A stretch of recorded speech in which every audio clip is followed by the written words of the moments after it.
नमस्कार। ठोक के पूछेंगे लेकर हाजिर हूं मैं आपके साथ वैभव मिश्रा। और आपको बता दें कि आज का मुद्दा यह है क्योंकि जिस तरह से सर्दियों की शुरुआत होते होते प्रदूषण दस्तक दे देता है पूरे उत्तर भारत समेत दिल्ली के अंदर, वो तमाम सवाल खड़े कर जाता है कि आखिर इस प्रदूषण का, इस जहरीली हवा का जिम्मेदार कौन है और कौन जिम्मेदार है इस तरह के प्रदूषण का जो सर्दी की शुरुआत में पूरे उत्तर भारत समेत दिल्ली को अपनी आगोश में ले लेता है। हवाएं जहरीली हो जाती हैं, एयर क्वालिटी इंडेक्स जो है वो कहीं इतना ज्यादा ऊपर हो जाता है कि सांस लेना दूभर हो जाता है। तमाम सवाल आपकी टीवी स्क्रीन पर और आज इन्हीं सवालों के इर्द गिर्द हमारा मुद्दा, क्योंकि यमुनानगर हरियाणा का सबसे ज्यादा प्रदूषित जिला घोषित किया गया है। आपको बता दें कि गुरुग्राम भी इस लिस्ट में शामिल है, दिल्ली भी इस लिस्ट में शामिल है। दिल्ली समेत उत्तर भारत के नोएडा, गाजियाबाद, तमाम वो जिले जहां पर प्रदूषण का स्तर लगातार अब बढ़ता जा रहा है। ठंड के दस्तक देते ही सांसों को लेने में दिक्कत होती है इन तमाम इलाकों में। और ठोक के पूछेंगे मैं आपका मुद्दा यही कि आखिर इस हवा में जहर घोलने का जिम्मेदार कौन है, कौन देश और प्रदेश को प्रदूषित कर रहा है। और यमुनानगर सवालों के घेरे में इसलिए कि आखिर यमुनानगर के अंदर किसने हवा में जहर घोल दिया है। और ये तस्वीरें जहां पर छिड़काव जो है वो लगातार अब किया जा रहा है, लेकिन इस छिड़काव से काम नहीं चलेगा, जिम्मेदारियां उठानी पड़ेंगी। क्योंकि हर एक शख्स जो घर के बाहर निकलता है और खुली हवा में सांस लेता है, उसको खुद ये नहीं पता कि ये सांस लेना और ये जहरीली हवा उसके स्वास्थ्य के लिए कितना ज्यादा हानिकारक है। और हमारा सवाल लगातार, नंबर हमारा आपकी टीवी स्क्रीन पर लगातार फ्लैश हो रहा है 011-4321-4321, और इस नंबर पर कॉल करिए और आप इन सवालों को लेकर क्या आपकी राय है, क्या कुछ कहना है, इन सवालों को लेकर कौन जिम्मेदार है, कैसे रोक लगाई जा सकती है इस बढ़ते प्रदूषण पर। तो ठोक के पूछेंगे मैं आज का मुद्दा कि आखिर यमुनानगर की हवा में जहर किसने घोला, गुरुग्राम की हवा में जहर किसने घोला, प्रदूषित हवा का आखिर जिम्मेदार कौन है। और सबसे बड़ी बात, ठंड के शुरू होते ही सांसों में कौन जहर घोलने लगता है। और ये तस्वीरें धुंधली होती तस्वीरें तमाम सवालों के साथ, और हवा में आखिर कौन ये जहर घोल रहा है। ठोक के पूछेंगे मैं आज का सवाल, तमाम सवाल आपकी टीवी स्क्रीन पर, नंबर हमारा लगातार आपकी टीवी स्क्रीन पर फ्लैश हो रहा है 011-4321-4321। इस नंबर पर आप कॉल करिए और आपकी राय क्या कुछ है इस बढ़ते प्रदूषण को लेकर, अपनी राय आप सीधा हमारे साथ साझा कर सकते हैं। साफ हवा में आखिर सांस लेने का हक हमसे क्यों छीना जा रहा है, और सबसे बड़ी बात, इसका कसूरवार कौन है। किस तरह से बीच सड़क के बीच में कूड़ा जलाया जा रहा है, पराली को लेकर तमाम शिकायतें लगातार सामने आती रहती हैं। और भी प्रदूषण की तमाम वजह, फिर चाहे वो गाड़ियों से निकलने वाले धुएं की बात करें, फैक्ट्रियों की बात करें, पराली की बात करें, और तमाम वो चीजें जो हमारी हवा को प्रदूषित करती हैं। और इन सभी प्रदूषण के कारकों का आखिर जिम्मेदार कौन है, कौन जिम्मेदारी लेगा इन तमाम चीजों की, इन तमाम कारकों की। क्योंकि प्रदेश और देश के अंदर उत्तर भारत सबसे ज्यादा प्रभावित होता है ठंड की शुरुआत में। और सवाल यह भी है कि क्या पराली पर अंकुश कैसे लगाया जाए, किस तरह से पराली जलाने से किसानों को रोका जाए, जागरूक किया जाए कि आप पराली ना जलाएं, उसके वैकल्पिक स्रोत क्या कुछ हैं, उसके बारे में किसानों को जागरूक किया जाए ताकि किसान पराली जलाना छोड़ दें और इस जहरीली हवा होती थोड़ा सा सुधार जरूर आए। नंबर हमारा वही 011-4321-4321। इस नंबर पर आप कॉल करिए और आपकी राय क्या है हमारे साथ साझा करिए। तो प्रदूषित हवा का आखिर जिम्मेदार कौन है, किसके कंधे पर यह जिम्मेदारी रखी जाए।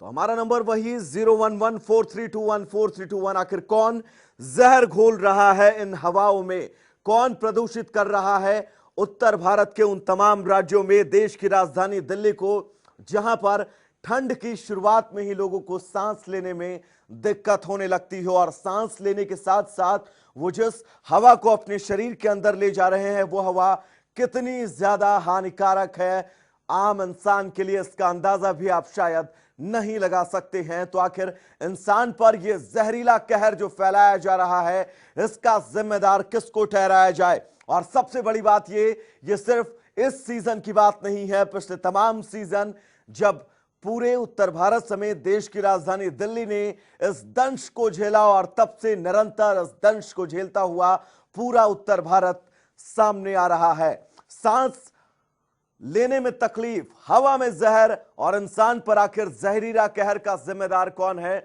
और बड़ी ही जिम्मेदारी के साथ आज हम इस मुद्दे को आपके सामने लेकर आए हैं, क्योंकि इस मुद्दे पर आवाज उठाना बेहद जरूरी है। अगर आप भी उत्तर भारत के रहने वाले हैं, आप भी देश की राजधानी दिल्ली के रहने वाले हैं और इस प्रदूषण का शिकार हैं, तो आज आवाज उठाना बेहद जरूरी है, क्योंकि आपकी एक आवाज, आपकी एक राय इन तस्वीरों को बदल सकती है।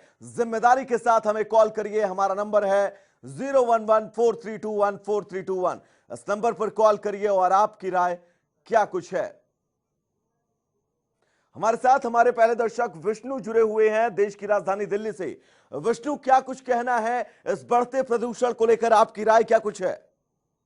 लगातार हम देखते हैं कि सरकार और प्रशासन की तरफ से वादे किए जाते हैं कि प्रदूषण को कंट्रोल करने के लिए हर साल उचित कदम उठाए जा रहे हैं, लेकिन सरकार की तरफ से तमाम सुविधाएं जो तैयार की जाती है वो सब फेल ही रहती हैं।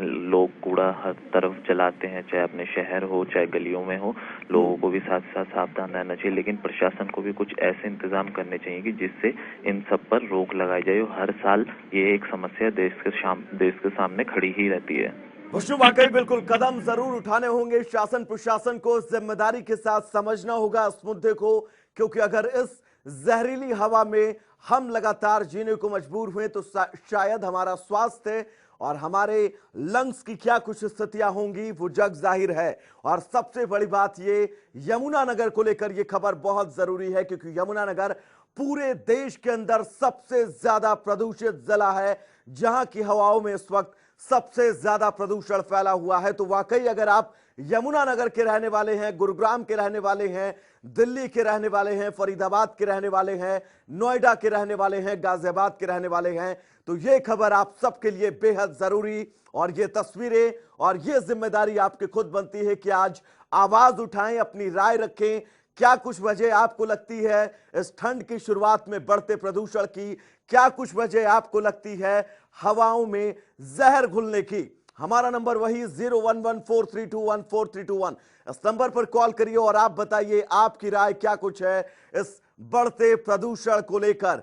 और आज बेहद संवेदनशील मुद्दा आप सबकी टीवी स्क्रीन पर हम आपके लिए लेकर आए हैं, क्योंकि इस मुद्दे पर बात करना, इस मुद्दे पर जनता की राय जानना बेहद जरूरी है।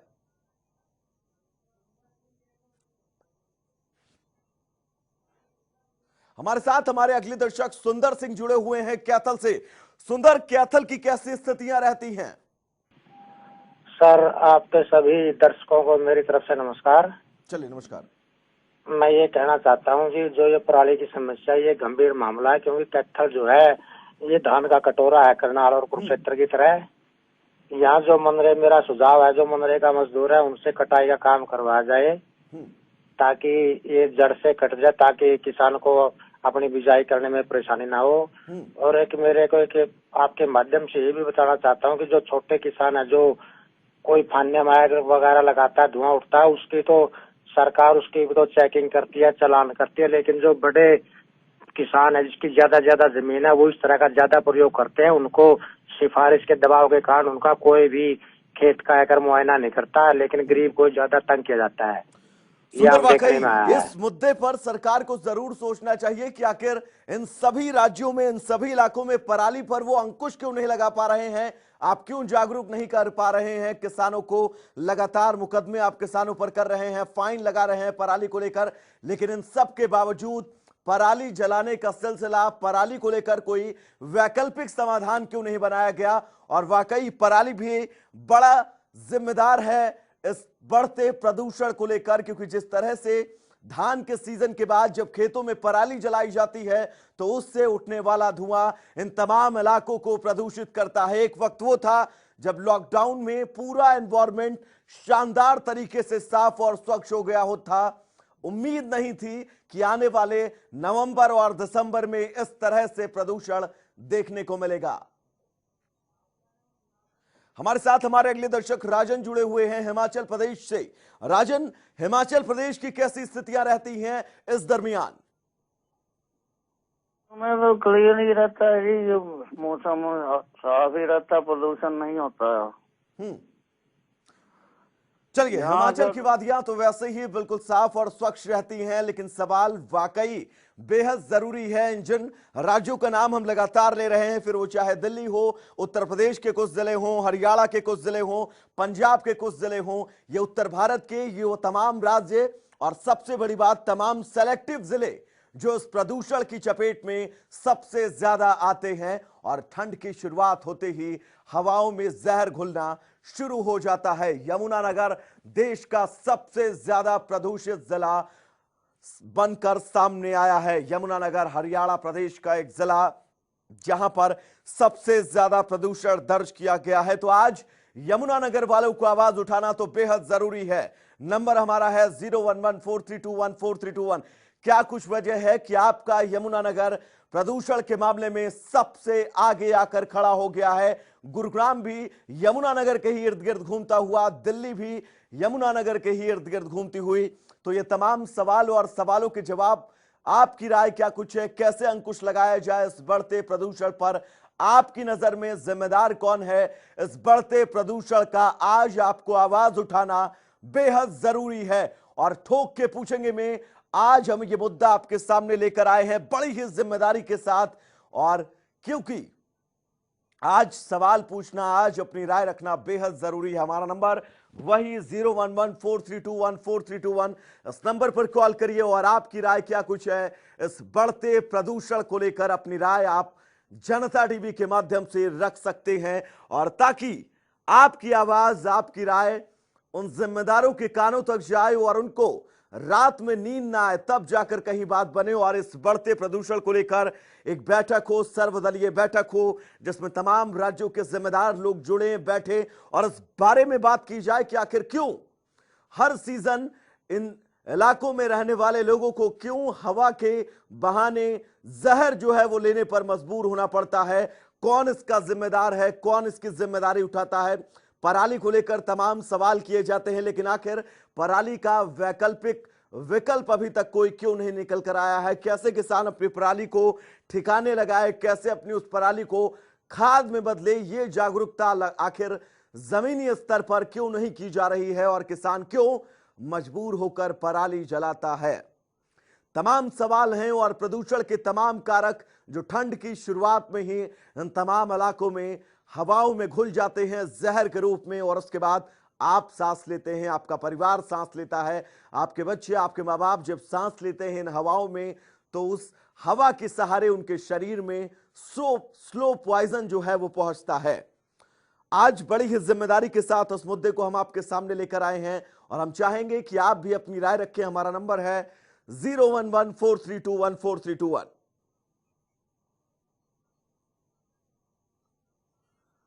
और इस नंबर पर कॉल करिए, आपकी राय क्या कुछ है इस बढ़ते प्रदूषण को लेकर? और जिस तरह से हवाओं में जहर घोल दिया जाता है, इस पूरी जिम्मेदारी किसको आप मानते हैं? कौन है इस बढ़ते प्रदूषण का सबसे ज्यादा जिम्मेदार? और कैसे आपके मन में अगर कोई राय है कि इस बढ़ते प्रदूषण को कैसे रोका जा सकता है, तो एक जिम्मेदार नागरिक होने के नाते आप कॉल करिए। हमारा नंबर है 011432143321। हम लगातार अपने नंबर को अपनी टीवी स्क्रीन पर भी फ्लैश कर रहे हैं और आप इस नंबर पर कॉल करिए एक जिम्मेदार नागरिक होने के नाते, और आप बताइए कैसे इस बढ़ते प्रदूषण पर अंकुश लगाया जा सकता है, क्योंकि जिम्मेदारी आपकी भी बनती है। आप भी इसी हवा में सांस लेने को मजबूर हैं, आपका परिवार भी इसी हवा में सांस लेने को मजबूर है। तो कॉल करिए, हमारा नंबर 011432143321। आखिर कौन प्रदूषित कर रहा है हरियाणा को? कौन प्रदूषित कर रहा है इस पूरे देश में उत्तर भारत के इन तमाम इलाकों को, जहां पर ठंड की शुरुआत में ही हवाओं में जहर घुल जाता है, सांस लेना दूभर हो जाता है, पैदल चलना दूभर हो जाता है, खुली हवा में निकलना दूभर हो जाता है। स्थितियां आपके कंट्रोल से, आपके हाथ से बाहर जाएं, उससे पहले जिम्मेदारी के साथ हमें कॉल करिए। हमारा नंबर है 01143214321, क्योंकि अगर इसी तरह से यह प्रदूषण बढ़ता रहा तो शायद हो सकता है जो प्रदूषण आज हम आखिरी के 2-3 महीने में झेलते हैं, उस प्रदूषण के साथ हमें हर महीने झेलना पड़े, हर महीने इसी प्रदूषण के साथ जीना पड़े। स्थितियां बिगड़े, तस्वीरें बिगड़े, उससे पहले अपनी जिम्मेदारी समझिए और हमें कॉल करिए, अपनी राय रखिए कि कैसे आखिर इस बढ़ते प्रदूषण को रोका जाए। हमारे साथ दिनेश जुड़े हुए हैं, हमारे अगले दर्शक हैं नरवाना से। दिनेश, इन तस्वीरों के बाद क्या कुछ कहना है आपको, कैसे अंकुश लगाया जाए इस बढ़ते प्रदूषण पर? नमस्ते जी। नमस्कार सर। ऐसा है सर जी, ये जो प्रदूषण का मामला है ना, ये कोई आज से तो है नहीं। जब से देश चले जब से ही है। हम छोटे, मैं 65 साल का हो रहा हूँ जी, और जब हम छोटे छोटे थे, घर के अंदर आ रहे चूल्हे के ऊपर रोटी बना कर दी, और वो सारा घास जो बच जा करता है ना, उसका आग लगा जा करते ताकि मच्छर मर जाए। गर्मिया में चमासे में बाहर सोया करते, कोई बिजली का उसका कोई साधन नहीं था। जी ये तो सिर्फ कोई प्रदूषण प्रदर्शन कुछ नहीं हो रहा, ये तो सिर्फ मीडिया ठहरे है जी इस बात को, हाँ ये हो गया यह हो गया, कोई नहीं मरता जी। ठाठ लेवे मौसम है, एशिया में लोग रहने लग रहे हैं और करने लग रहे हैं, पर दिल्ली में प्रदूषण करता है क्या? एशिया में लोग रहने ठाठ बात दिनेश जी बिल्कुल, लेकिन इस बात को हमें दिनेश गंभीरता से भी लेना होगा। हमारे साथ हमारे अगले कॉलर जुड़ चुके हैं। क्या कुछ कहना आपको इस बढ़ते प्रदूषण को लेकर? जी आपकी राय क्या कुछ है सुरेंद्र जी इस बढ़ते प्रदूषण को लेकर? है जी, एक तो वाहन जो है बहुत कम होने चाहिए, वाहनों का प्रदूषण ज्यादा है सड़क पर जी। सहारनपुर की कैसी स्थितियां हैं? सहारनपुर की भी ऐसी है, तो जैसे यमुनानगर की है। किसको आप जिम्मेदार मानते हैं सुरेंद्र? इसको तो हम सरकार ने जिम्मेदार मानते हैं जी। इतने वाहन सड़क पर फिर रहे, प्रदूषित कर रहे, वो किसानों ने डाल दे, ना परालिता हो रहा ना पत्तीता हो रहा। सुरेंद्र जी वाकई जिम्मेदारी सिर्फ एक पर थोप कर अगर आप पल्ला झाड़ते हैं तो यह बेहद गलत है। सिर्फ ये कह देना कि किसान की पराली जलाने से प्रदूषण होता है तो शायद ये बिल्कुल गलत होगा। जिस तरह से इन तमाम इलाकों में अवैध फैक्ट्रियों से निकलने वाले धुएं और उसके बाद सड़कों पर गाड़ियों से निकलने वाले धुएं और तमाम वो चीजें जो प्रदूषित करती हैं इस पूरे वातावरण को, कूड़ा जला दिया जाता है बीच सड़क पर, तमाम जिम्मेदार तमाम कारक हैं इस प्रदूषण के। सिर्फ एक को आप जिम्मेदार सोचकर पल्ला अपना नहीं झाड़ सकते। हमारे साथ हमारे अगले दर्शक योगेश जुड़े हुए हैं दिल्ली से। योगेश, दिल्ली की स्थितियां तो वाकई ठंड की शुरुआत में बहुत ज्यादा खराब हो जाती हैं। हेलो जी बात रखिएगा अपनी। सर मैं ये कहता जो प्रदूषण है अपना, तो ये गाड़ियों से तो हो रहा है, लेकिन गाड़ियों से ज्यादा है ना हमारे जो पराली जलाते हैं ना, इन पे हो रहा है। इन पे शिकंजा कसना चाहिए। और मेरा सजेशन है हफ्ते में एक बार ही पूर्ण तरीके से लॉकडाउन होना चाहिए, संडे के दिन गाड़ियों पे बिल्कुल प्रतिबंध। ये मेरा सजेशन है सर। योगेश जी वाकई, क्योंकि जब लॉकडाउन हुआ था देश भर के अंदर तो हमने क्या, पूरे देश ने देखा कि लॉकडाउन के दौरान किस तरह से वातावरण बिल्कुल साफ हो गया था, प्रदूषण बिल्कुल लगभग खत्म के करीब हो गया था। लेकिन जैसे अनलॉक हुआ, लोग सड़कों पर आए, उसके बाद की स्थितियां, उसके बाद के आंकड़े आपकी टीवी स्क्रीन पर, यमुनानगर सबसे ज्यादा प्रदूषित जिला बनकर उभरा है अब तक का। प्रदीप हमारे साथ हमारे अगले दर्शक जुड़े हुए हैं सोनीपत से। प्रदीप, कैसी स्थितियां हैं सोनीपत की और कैसे अंकुश लगाया जाए इस बढ़ते प्रदूषण पर? सर, बढ़ते प्रदूषण को रोकने के लिए सबसे पहले सरकार को पब्लिक ट्रांसपोर्ट को बढ़ावा देना चाहिए। एक गाड़ी में एक व्यक्ति घूम रहा है रोड पर, वो प्रदूषण ही फैलाएगा। किसानों को बदनाम ज्यादा किया जा रहा है, जबकि बदनाम होने चाहिए गाड़ी लेकर घूमने वाले लोग। सबसे ज्यादा प्रदूषित ये ही लोग कर रहे हैं। सरकार ने फाइनेंस की जो सुविधा बढ़ाई है, 0% पेमेंट करो, 100% लोन कराए और गाड़ी लेकर घर चले जाएं। वो लोग सारा दिन गाड़ियों में घूमते रहते हैं और उसी से प्रदूषण ज्यादा बढ़ रहा है। दिवाली के दौरान क्या होता है कि जब पार्टिकल जम जाते हैं तो ऊपर हवा नहीं जा पाती, इसलिए प्रदूषण ज्यादा दिखाई देने लगता है और हम किसानों को दोष दे देते हैं। किसानों के लिए सरकार कुछ नहीं कर रही, लेकिन बार बार जिम्मेदारी सबकी है। बढ़ते प्रदूषण को लेकर सिर्फ ये कह देना कि किसानों की पराली से प्रदूषण फैल रहा है तो शायद बिल्कुल गलत होगा और हम सबको, हमारी सरकार को युद्ध स्तर पर काम करना होगा इस प्रदूषण को लेकर, नहीं तो आने वाले दिनों में सांस लेना भी इस हवा में दूभर हो जाएगा। एक छोटे से ब्रेक के लिए रुकेंगे, कहीं जाएगा नहीं, जल्द वापस लौटेंगे।